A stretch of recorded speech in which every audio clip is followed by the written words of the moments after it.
Good morning, everyone. Thanks so much for joining. We're just going to take a few minutes to let everyone get logged in before we kick off our webinar. And while we do that,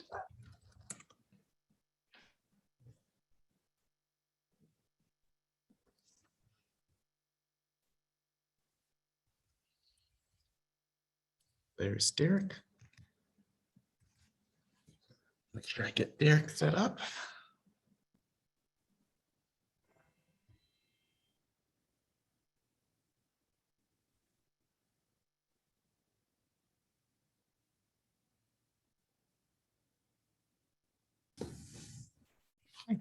Morning, Derek. Hello. How you doing? Good. Good. We can hear you okay, so I think we're all set.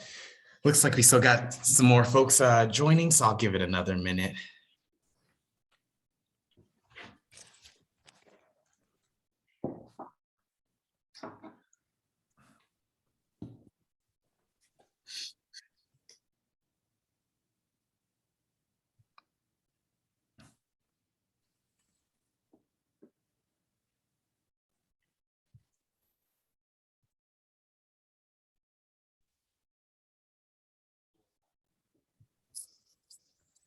All right, well, yeah.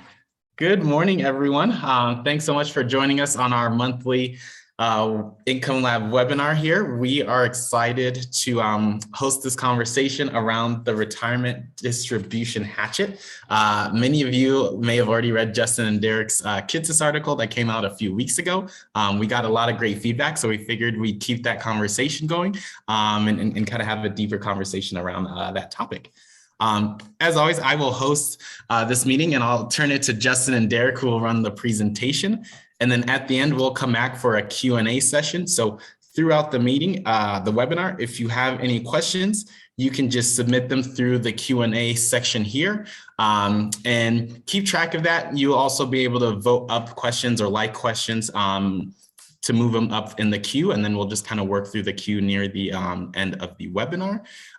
For our newcomers as well, we will record the webinar and send out the recording link afterwards as well. But if you would like to contact us to set up a demo to see the Income Lab platform, you're more than welcome to email or contact us through our website, and we will get a demo set up for you as well. And for our Income Lab users, you all are fantastic and great with all the questions, so please keep them coming, and we'll looking forward for a great conversation today.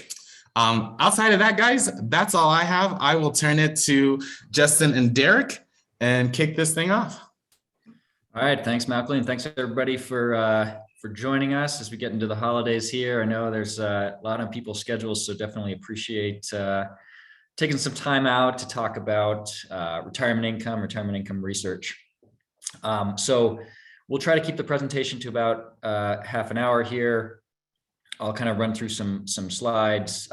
Derek will comment as usual, and then yeah, we'll do Q&A at the end. So today we're talking about how to actually do dynamic retirement income. So how to handle adjustments of income through retirement. And this is a topic that, I mean, there's actually decades of research on this, both from practitioners and from academics. And you know, what we do at Income Lab very much, you know, builds on top of that work. So I think, you know, you'll certainly see and hear, we'll point out some problems with kind of actually implementing and scaling ideas that are out there. But, you know, you should interpret that as, you know, we're standing on the shoulders of giants here. So there we go. And one thing with kind of what we'll think of as traditional, although it hasn't been that long, approaches to dynamic income is they're usually really designed to do research, right? To talk about the issues that come up when dealing with dynamic income. And they're not always designed to deal with, you know, actual idiosyncratic client situations. And so that's one of the things that we'll talk about today. So the contrast between, you know, a simple income plan like the one you see here, right? Just flat income for the entire plan, and all of that income coming from portfolio withdrawals. This is a really great model of the world to use for research, right? It's like getting into the lab, right? And you just isolate the thing you want to look at. Unfortunately, that's not actually how most client situations look. So the term that I think it was Derek coined was the retirement distribution hatchet. So often client situations might look more like this, where there are several income streams. Many of them are not portfolio withdrawal related, and they're not necessarily constant across an entire plan. And so the amounts of portfolio withdrawals in particular that come along can vary drastically over time. So you'll see here the very dark blue or black blob here looks a bit like a hatchet, right? In fact, it even has a really nice ergonomic handle on it because this plan has the retirement smile built in, where these folks are planning to have higher cost of living early in retirement and have that slowly reduce through time and then come back up again at the end. We'll talk about that later.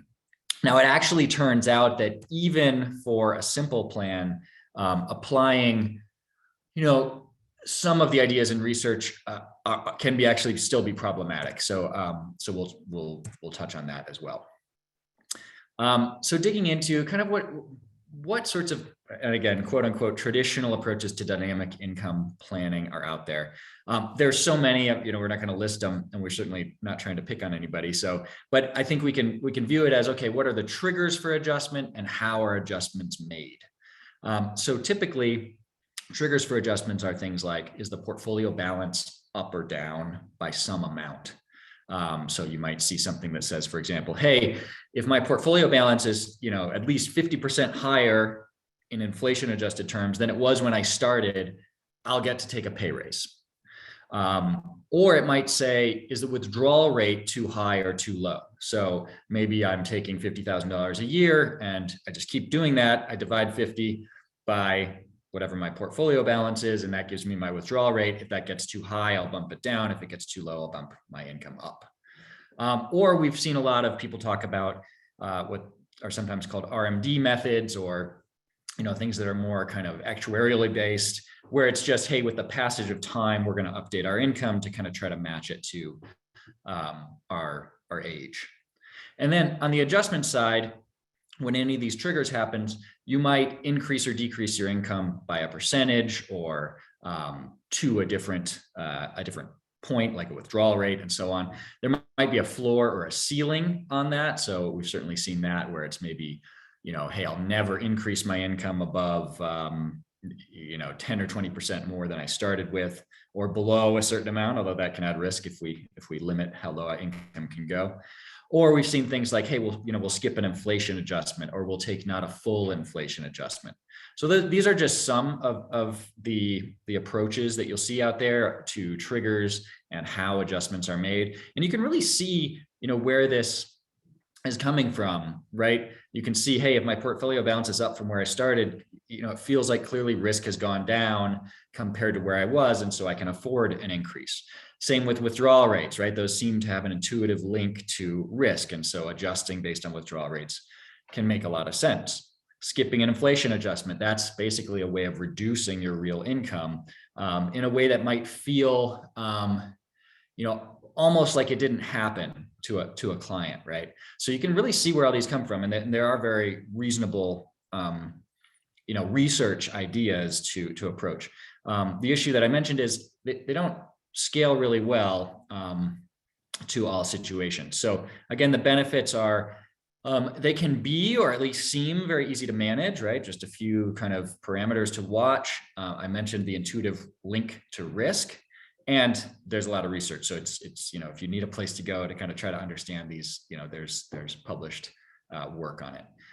The challenges are going to be, I'm going to group these as the top two together. So there's a certain amount of arbitrariness, which, to be fair, it's hard to ever get rid of, all arbitrariness, but there's a certain of arbitrariness that can actually lead to triggering adjustments in the wrong direction. So by arbitrariness, I mean like a lack of a link to the plan itself or to the goals of the plan itself. So although the parameters can seem like they make sense, when you look at it in certain plan situations, it can actually push you in the wrong direction. And then, like I mentioned, the biggest is scaling to realistic client situations. So let's deal with the first two problems here. So the kind of basic client situations. So again, let's look at this kind of simple income plan. We're gonna, step into the lab, simplify things, make a bunch of assumptions. Let's say that I have $1 million portfolio. I'm planning to take $45,000 a year from it, adjusted for inflation, and I want to leave $250,000 at the end of 30 years. Let's also assume that you're getting 5% real returns every year, right? Obviously, this is not the kind of thing that happens in reality, except for the period in red here, where we get negative 1% returns, okay? And there's 3% inflation in the background. If we add a rule, an adjustment rule, which is we're going to skip inflation adjustments following any year where there was a negative real return. So this is, it's certainly something that's fairly commonly discussed. This would be the outcome. So we'd start with $45,000 in real income. During that period, that was the negative. We'd reduce our income year over year, essentially by 3% a year because of inflation. And then we'd go back to positive returns, and we'd be taking 33,000 and change a year after that. So the issue here is we basically had 9 years of unnecessary income reductions. So we ended up with 26% lower income for the last 11 years of the plan because of the inflation skipping rule. You can see that because we ended up with over $500,000 in final portfolio balance here, which was more than twice our goal. So the issue was, after these initial 10 years where returns were 5%, which was more than we needed, we actually could have afforded to increase our income, not decrease it, right? So we were actually not just on track to hit our legacy goal. We were doing better than expected. So the right thing to do might have been to increase income. At the very least, it would have been not to decrease income. And so this inflation skipping rule, although it's intuitive, it didn't match the plan situation in the West. So it wasn't tied to the plan parameters. It kind of referenced an arbitrary measure as well, which, in this case, the reductions were 3% because that's what inflation was. Occasionally, you'll see these sorts of rules say, hey, I'm just going to take, 1% less inflation or 2% less inflation. So that can deal a bit with that. But even then, it's arbitrary, right? Why is 1 or 2% the right reduction, right? Why would that be the right amount to adjust? The issue you're going to see throughout this is, this rule, although it's intuitive, it's easy to apply and so on, it's static, but the situation isn't, right? So really what would have solved this is keeping track along the way, how are we doing? Are we, is our chances of hitting our goals, are they getting better or worse? And adjusting income to match that. Now you might say, well, okay, you're kind of picking on skipping an inflation adjustment. There are more sophisticated approaches. Fair enough. So let's look at, withdrawal rate guardrails. Again, lots of great research on this, and we're really building a lot on it. So let's imagine, for example, that we're targeting withdrawal rate of 4.7%. We'll reduce that if we ever hit a 6% withdrawal rate. So if our portfolio balance has gone down enough that income level is now 6% of the portfolio, or we'll increase it if the withdrawal rate goes down to 4%, meaning now we have more money, so our withdrawal rate is lower. Now, the advantage of this is we are going to be doing calculations every month, every year, whenever it is, to track the progress, and it's not linked to an arbitrary measure like inflation. So this seems to help things a lot. But a problem with it is those withdrawal rate guardrails are themselves static. So you're applying them dynamically, meaning you're applying them over time, but we don't know how to change them over time, right? They're 6%, 4%. However, the risk of a given withdrawal rate changes over time as my plan length changes. So what you're seeing here is on the left axis is how plan length goes down as a 65-year-old couple ages, keeping longevity risk the same. So keeping the chances that they outlive that the same. And as that plan length goes down, the withdrawal rates that I could afford to take at any given risk level are going to go up, right? Because I have to fund less time. So if we're applying static withdrawal rate guardrails in that situation, we're going to run into trouble. So for example, here you can kind of see the static guardrails in blue and red.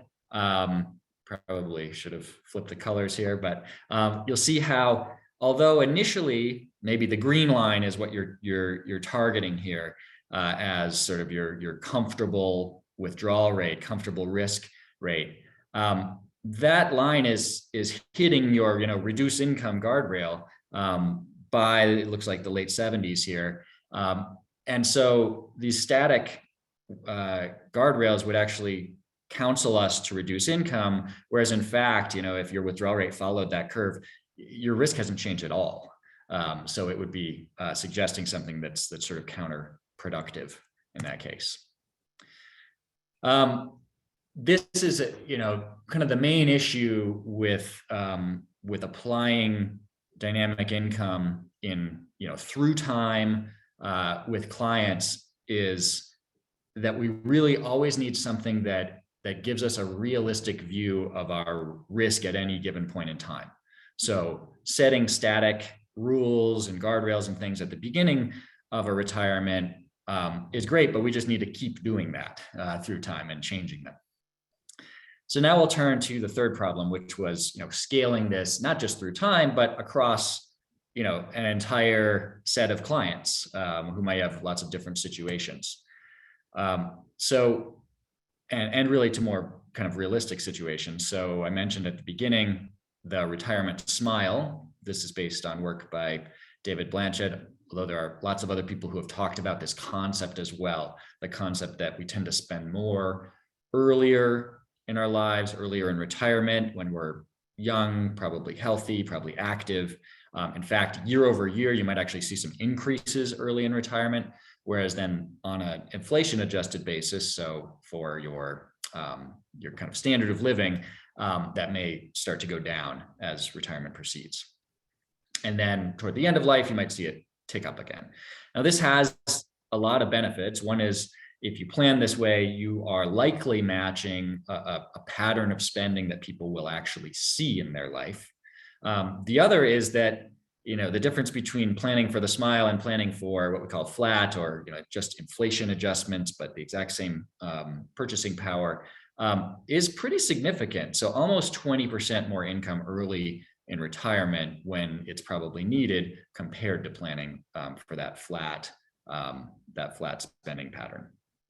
So definitely some reasons to do this. The problem, though, would be that applying static guardrails to this situation is going to be very difficult. So here, let's say these folks wanted to target a 5.7% withdrawal rate. It's a little higher than before because, again, we know that they can probably afford to take more early on, right? Because they're doing the smile. They're going to decrease at 7%. They're going to increase it at 4.3%. Let's imagine we go from 0.1 to 0.2 here. How would we apply our guardrails in this situation? So if they followed this and their balance had gone from 3 million to 3.8 million over this time, so they've more than made up for their withdrawals, they would be at a 3.9% withdrawal rate at 0.2 at the second circle here. Does that mean they should increase their income or no? It's hard to say, because that decrease in income was planned along the way. So now we would actually need a way to distinguish between kind of planned changes in spending and withdrawal rates whose change is due to something unexpected that does require an adjustment. So although withdrawal rates seemed really intuitive and a great way to connect to risk, when we have a smile, they lose that connection to intuition, and it's very hard to know what the right action would be in this situation. maybe even clearer would be the example we started with the retirement hatchet. So here the planned changes in dollar amounts are significant, right? We're starting in this case with $67,000 a year in withdrawals. And then we're going down to 55, then 24, and eventually all the way down to 10,000. This is also a situation where even at the beginning of retirement, it turns out that intuitions we have because of all the withdrawal rate research through time, they're tough to rely on, because in a situation like this, it may be that someone's taking 7, 8, 9, 10, 12% of a portfolio early in retirement. Well, that sounds crazy to those of us who are kind of anchored to, the 4% rule or something. But the reason that may be perfectly fine in a situation like this is we're not planning to have that kind of withdrawal rate or those sorts of dollar withdrawals forever. They're going to go down quite a bit in the future. And so looking at the risk of the entire plan, that actually may be a very reasonable rate. But it's very difficult, again, for those of us who've kind of followed a lot of research that was in the lab, kind of dealing with more simplified situations that only had withdrawal rates. It's very difficult for us to feel comfortable with those kinds of 8, 9, 10% withdrawal rates early on. So this is where we really need something that is more scalable and that encompasses everything that goes into a plan at any given point in the plan. So it's not just about the beginning of retirement. So that's where we bring in this concept of income risk, or what we think of as total risk or holistic risk, and setting guardrails that trigger adjustments based on that. I think we'll have Derek talk a little bit about what this concept is. It's actually not as foreign as you might think, but we want something that takes into account what's your balance at any given point, what's your allocation at any given point, what are your fees and expenses, legacy goals, planned spending changes, right? So that smile, other cash flows, capital market assumptions, everything needs to go into that, because as we move through time and across a set of client relationships, those things will change, and therefore, kind of the points when you might want to make adjustments will change. So if we have a measure that links, that puts everything together into one risk measure, we can do that. We can trigger adjustments whenever risk is higher than some threshold that's acceptable. We can trigger, that would be a downward adjustment because risk is too high, or we can trigger an increase in income whenever risk is essentially too low, right? There is a point at which it's belt and suspenders. We can actually go ahead and breathe a little, loosen the belt. And so whenever risk is lower than some threshold, we could increase income. And the adjustments could actually be risk level based as well. So we could move to or toward a target risk level, a risk level that we already know we're comfortable with.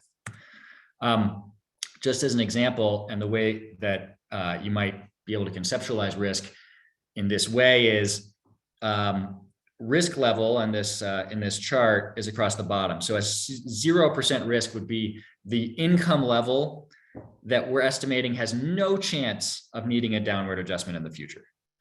50% risk would be one where it's a coin flip, whether it's going to need an adjustment down in the future, and so on. And so for any client situation, any plan, at any point in the plan, there is one of these curves. Now it might be higher, lower, it might, rotate a bit and so on, but we can always think, hey, for every risk level, there's an income. And so you can just build a dynamic income plan based on this. So maybe we want to target income risk of 20%, right? That builds in a nice risk buffer, but we're not kind of overly restricting income. And maybe if the risk of that income goes down to 0, right? We're estimating you'll never have to make an adjustment. Well, maybe that's a little too low of risk. We'll bump you back up to 20. Or maybe if the risk of that income level goes up to 60, right? Okay, well, now it's I'm more than 50% confident this thing's going in the wrong direction. Then maybe we'll decrease it. So that's kind of the way that we can pull all of this together into one picture that can be applied through time and across a set of client relationships. This actually goes a very long way to solving kind of the scalability of dynamic income in a practice. So Derek, I don't know if you want to, that's kind of the end of the presentation. If you want to talk a little bit about this in practice, and also, how it can be done. Yeah. So I think for me, one of the big advantages of Guardrails is that, that ability to communicate to clients in a way that matters. So talking in dollars, not talking in probability and percentage, and all this other stuff that I hope, today, what Justin's looking at, the technical part of it, is really about doing what's right for the client to be able to set these income levels themselves. They're not necessarily the focal point for actually working with the client.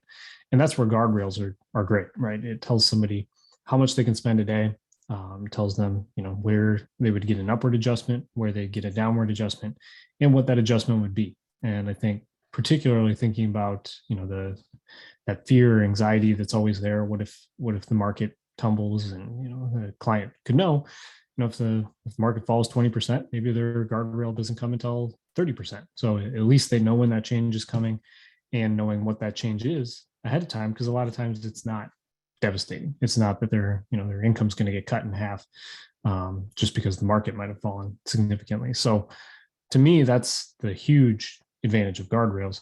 But because of that hatchet, it really can't get to the if you're using just a withdrawal rate type approach, it's really not that meaningful in real life to communicating real life income patterns. If you want to go back a slide, Justin, actually, and I think another way, again, we're not big fans of probability of success, but just to think about this, because you could use risk guardrails, historical returns, Monte Carlo, regime-based Monte Carlo. You can use all sorts of different, but I think maybe for advisors to kind of put this in the context of other tools they might use currently, you could think of the risk level, at zero, being sort of similar to the 100% probability of success in a Monte Carlo, and then obviously going down. So just the inverse, 1 minus the risk level being the probability of success. Or sorry, did I say that? Yeah, 1 minus the risk level. And then you could think about, I think in practice, what say advisors that aren't using Guardrails, they're just using Monte Carlo type software. A lot of times what they're doing is something like a Guardrails approach, just without formalizing it. So they're saying, well, maybe I initially target, I'm just making up numbers, not suggesting these should be the best, but just numbers that I think advisors use. Maybe I initially target a 95% probability of success. If it goes up to 100%, might encourage the client to spend more. If it falls down to 70%, we might start talking about making some cuts. And really, in a way, it's a Guardrails framework, but you haven't captured the most important part, which is actually putting it in dollar terms and communicating it. And instead, we're focusing on the least important part, which is the just behind the scenes technical details that are abstract and don't mean much for a client. So I think having this risk level and understanding it is important as an advisor, but that really should be behind the scenes. And what we're doing with clients is communicating in what matters, and that's really where those spending adjustments occur, what the current income level is, and really just talking in income, because that's for people that have received a paycheck their whole life, that's what they understand best, I think. So that's, to me, the real advantage. Yeah, that's a really good point. So, on the Income Lab platform, you'll never see this chart, right? It's this is kind of talking about the conceptual framework for advisors to understand, but with clients, with these analytics, you can always turn this into dollar terms, and that's what the platform does. Is it'll give you these trigger points not as risk levels, but as, okay, if tomorrow your account went from $2 million to 1.5, then we would make X adjustment in your income. That's an amazing advantage of being able to talk at a level that's, I think I put it here, the right level of abstraction, something where people don't have to learn new statistical concepts or things in order to understand their plan, but can really say, okay, that's in a language I already use and understand. So I think we hit that exactly on half an hour. So Mockley, do we have any questions? Let me get off mute. Yes, we do. Actually, if you want to go back to the last slide on the holistic guardrail slide with the curve. Yep, there we go. This one just came up as you're on there. They said they love the income risk curve.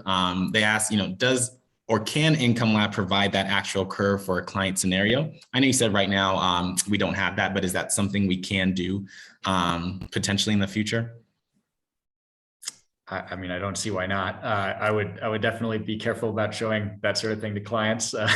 Might go down a rabbit hole, but yeah, I mean, in theory, that's doable. And then this first one, if we go back to the realistic example slide, the question is just, is it really realistic to assume a decrease in spending retirement smile as we plan? This advisor said they're not really seeing that with their client. They're not seeing that kind of happen with their clients in retirement. I think one thing that's really important to think about, and obviously it might be true, I don't know that advisor's clients, but thinking in terms of nominal versus real dollars. I mean, that is something that I see often, that, even if somebody might still be taking pay increases year to year, but if they're taking a 1% increase and they're, and inflation's going up 3%, obviously you're still moving backwards in real dollars. So I would say plan to what's realistic for your clients. If it isn't the case that your clients are taking that reduction, we do see this as pretty persistent across socioeconomic levels. Some of the early research on this was really not necessarily the type of individuals advisors were working with, so less affluent Americans, but it's been replicated even among more affluent Americans that are typical.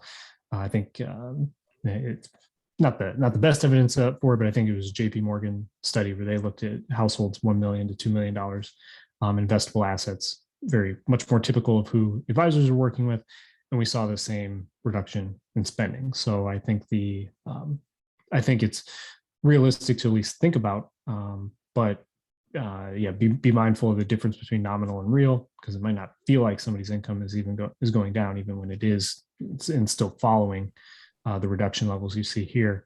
And then also just be mindful of what your clients are. If you know for sure your clients don't want to reduce their spending and that's not what they want to plan for, then you can make that decision to not do that. Next question here is, so it says, to set up income guardrails using other software that focuses on Monte Carlo, would an advisor use the dollar level at a certain Monte Carlo that they wanted to target on the higher end and lower end? Yeah, so I actually have a Kitsis blog post that goes through that process of what you do if you were trying to set up guardrails using traditional Monte Carlo tools. And yeah, basically it's a lot of guess and check to find where you'd hit those upper and lower guardrails, what adjustment then would be needed, right, to get back to your target. Conceptually, that's what you'd be doing. It's just a very cumbersome process to do with traditional tools because it's a lot of guess and check. Thanks, Derek. Let's see, waiting. Any other questions for our attendees on right now? Give folks another minute to maybe submit a few more questions.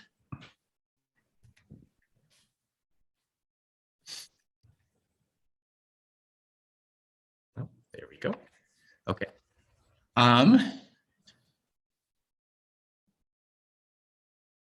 Gotcha. So we have a user who's new to Income Lab. And so the question here is, in terms of the actual conversation with the client, what deliverables or presentations do you see advisors using, especially with respect to the Hatchet? So I'll speak from what I personally use, and then let Justin take it from what other Income Lab users might be doing. Mm-hmm. But personally, for me, when working with clients, the focal point is really the guardrails. That's what I'm presenting. There are some additional charts in terms of looking at, I think, the historical chart that shows what people could spend over different time periods. Sometimes that's something I like to show just to put in context of what could happen. I like to report kind of that longer term income experience, the percentage that's above or below plan, just so that I can help paint a picture and make sure we're using the right strategy, right? Because another thing that you can do is you don't have to use one set of guardrails for every client, obviously. So you could use more aggressive or more conservative guardrails. So making sure we find that right income strategy to apply for clients. So that's those are supplemental pieces I'm bringing in. Certainly, you could show somebody a picture of what their actual their income and projected spending would be, but I would say that's the Hatchet. That's really more a point that I'm talking more with advisors about, just understanding the dynamics and how that relates to other guardrails frameworks that many advisors might be using currently and some of the limitations there. I don't really get into that much with clients and talking about, your distribution rate might be 9 or 10% now, but it's going to go down and you can adjust. That's just not necessarily a conversation that I'm commonly having. I'm much more focused on what Justin just brought up here in terms of that income adjustment plan and what the guardrails are.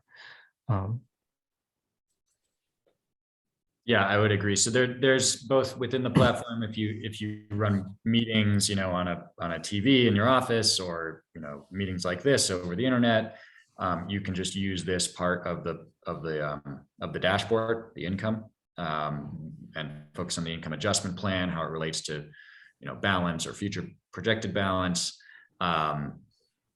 And then the way this is built is sort of, you can peel back layers of the onion as they're needed. This may be all you need. There's also, if you're running reports, making PDFs, there's a PDF that includes essentially this information. And then there's another PDF that includes a combination of this information, which is, higher level. So it's saying, okay, great. That's sort of my short-term view. When might I adjust? But help me understand what a lifetime of following a dynamic plan could look like. Are things looking positive, negative? How often could I see adjustments? So there's a long-term income outlook that combines this view, which is kind of, how over a lifetime, what could income look like above plan or below plan? But by the way, plan is that, that ski slope that you saw earlier of where different types of income come together to give you what you need to spend. And then it combines it with this income adjustments piece, which is, think about this as more like the cadence of phone calls or meetings with your advisor, counseling a change in income. Obviously, that you may have some other meeting schedule, but this would be, just estimating how often some change might be made. And there are report modules you can use as well if you're sending out reports or printing out reports and things. Just one quick clarification on that, Justin. The planned would be the ski slope if you want to plan for the ski slope. But if you're an advisor that doesn't want to do that, you don't have to do that. That's a very good point. Yep. This is not a requirement. You're more than welcome to plan for that flat income path. You can build a custom one. For the question on, I don't see my clients taking actual reductions in income. This is what that smile pattern looks like in nominal terms. And this uses basically the spread between 30-year treasuries and 30-year tips as inflation. So, if inflation becomes higher than that, then you'd see even less of a reduction in income over time. I mean, in this case, it actually is going up over time, right? So 17, 18, right? This is monthly. So it's getting up to 20,000, whereas it started, at 16,000. Next question is, how do you take into account pre-tax, Roth, and taxable accounts into the guardrails here?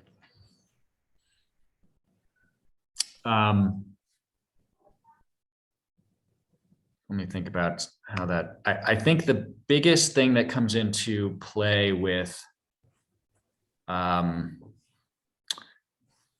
basically taxes of any sort, right? So differences either in how much tax an account is going to trigger, or if you're doing Roth conversions, which obviously is triggering taxes and so on. I think the biggest thing that comes into play there is increased sequence of return risk if your taxes are higher. So this is another Hatchet example, not maybe a much larger handle, a much smaller blade. Anytime the withdrawals are higher, you have higher sequence of return risk. So that's true, if you have higher taxes as well. So we've seen, if you're doing aggressive Roth conversions, or you just have more taxable income for some reason early in retirement, you may see higher sequence of return risk. You would actually see that reflected, though, again, in these dollar amounts, which is great. So if I was doing Roth conversions, there's a chance that this decrease trigger would be closer, right? So in this case, my portfolio has to lose 21% for me to take a pay decrease. But it might be closer. It might be 10 or 15% if I had more sequence of return risk. The same is actually true.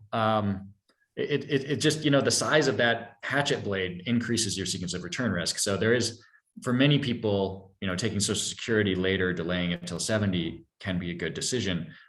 This will actually show you that does increase sequence of return risk. It might be a not very small amount and well worth it, but it does allow you to kind of see the effect of that. And real quick, just to clarify too on that, another advantage of the holistic risk-based guardrails is that you're actually going to be, you will be accounting for that. So the Roth pre-tax, taxable nature of the investments, that actually, again, in the underlying calculation, along with all the messiness of any client-specific goals or cash flows, is all going to be captured and accounted for here. Whereas with a traditional guardrails approach, withdrawal rate driven, you miss that. So that is all accounted for here in terms of the nature of the different types of taxation of different accounts. And the next one is, can you bake in an assumption about decreasing real Social Security benefits? For example, legislative risks, and assuming Social Security ends up paying 74% of benefits. Yeah, it's been a more common question lately. So yeah, that you certainly can. So on the platform, there's a way to add other income. That's where you would put pensions and things like that. There's a place to kind of do easy Social Security planning with current benefit levels and so on. And assuming somehow we sort that all out, you can just choose not to use that and instead put in a change in Social Security benefits and call it Social Security so that the taxation applies correctly. This next one I could actually answer. It's, do you have any examples of communicating these strategies in your online video library, which actually came up in our last webinar. We don't currently have a video of how an advisor would present the strategies or kind of communicate that to a client as a video tutorial. But I know from our last webinar, that's something that we're looking at and creating a few videos around how to actually have that conversation and communicate with that client. And then from there, this question is, so curious to hear your thoughts on communicating to clients that later on they will be taken 10 to 20% of their portfolio value after Social Security kicks in. How do you foresee that conversation going? I'm not sure I understand the distribution rate should be falling. I'm interpreting that as distribution rate increasing. Is that? I might be misinterpreting. Yeah, I think maybe it's a mix up. Yes, I think. Yeah, so once Social Security kicks in, the withdrawal and distribution rate should be decreasing. So I guess maybe just kind of how do we kind of foresee that conversation with maybe helping a client understand that their distribution rate may change as Social Security and maybe other cash flows. Right. Yeah, and I think it definitely comes up all the time in terms of clients feeling like, well, should I really be pulling from my portfolio now?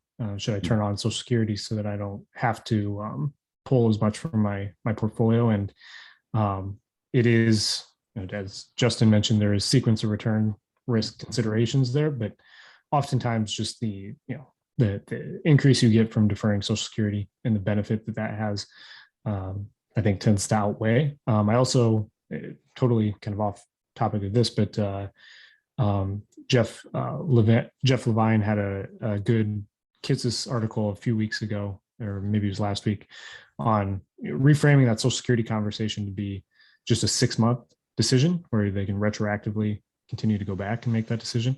I think that's a good, again, not really Income Lab specific, but just in terms of having that conversation with clients and, thinking about this isn't you don't have to choose between 70 and 62. We can take it 6 months at a time. You can always change your mind and go back if you want to. I think that's a really good way for advisors to have that conversation, and it gives you some ways to kind of combat that sequence of returns risk that is higher if you front load the distributions from the portfolio. And then this next question is, so we have an advisor who has some clients who are spending all RMD distributions plus other income sources, Social Security, part-time income. These folks are older, so the RMDs are not significant. Can this level of spending be modeled in Income Lab? Yeah, I mean, that's kind of that scalability across your client base is a key thing here. So,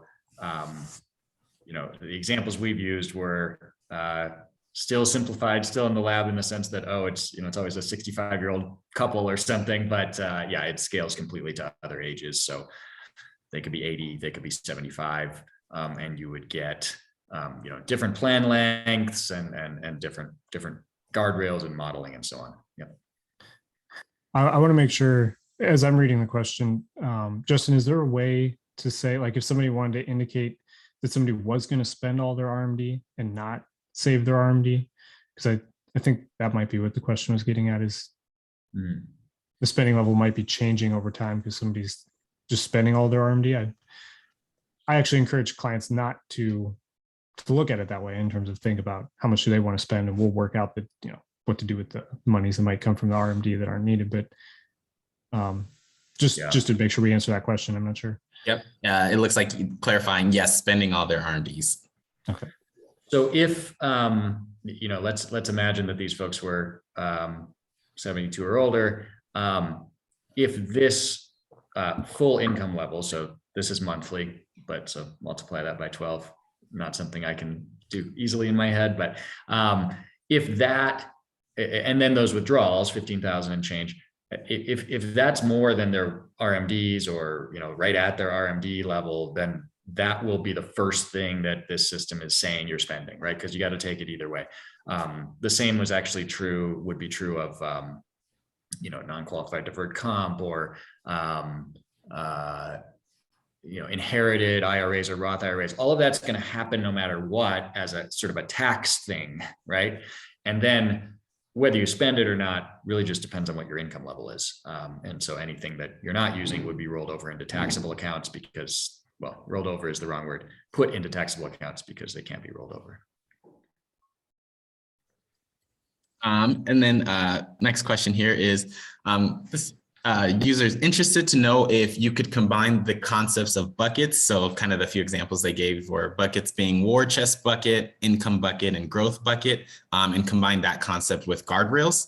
And if so, if yes, are they including the war chest balance in the overall portfolio figure for the guardrails? It's kind of two-part question, so let me know. Yeah, I would say I do use guardrails and buckets, both with my clients. I like to use a protection bucket and a growth bucket, just kind of keep it simple. I don't even break out the third cash bucket, but I would say I use those both. But for me, the buckets are more of a communication type tool. Michael Kitsis has a nice article on basically using, not necessarily using the buckets as a way to solve for an income level or something like that, but instead just helping kind of communicate. So for my clients, I like to start with the guardrails. And then when I talk about the portfolio, I talk about it in terms of the buckets and quantifying, here's looking at the actual distribution rate, which I can get, in terms of, how much are they pulling from the portfolio and how many years of, spending would that then give them, as really a way to build confidence and peace of mind when it comes to holding a substantial allocation to stocks in retirement. If I could say, look, you've got 30 years worth of spending here in the protection bucket, that's how I'm personally using it. But certainly I think it does work well to combine those strategies. I think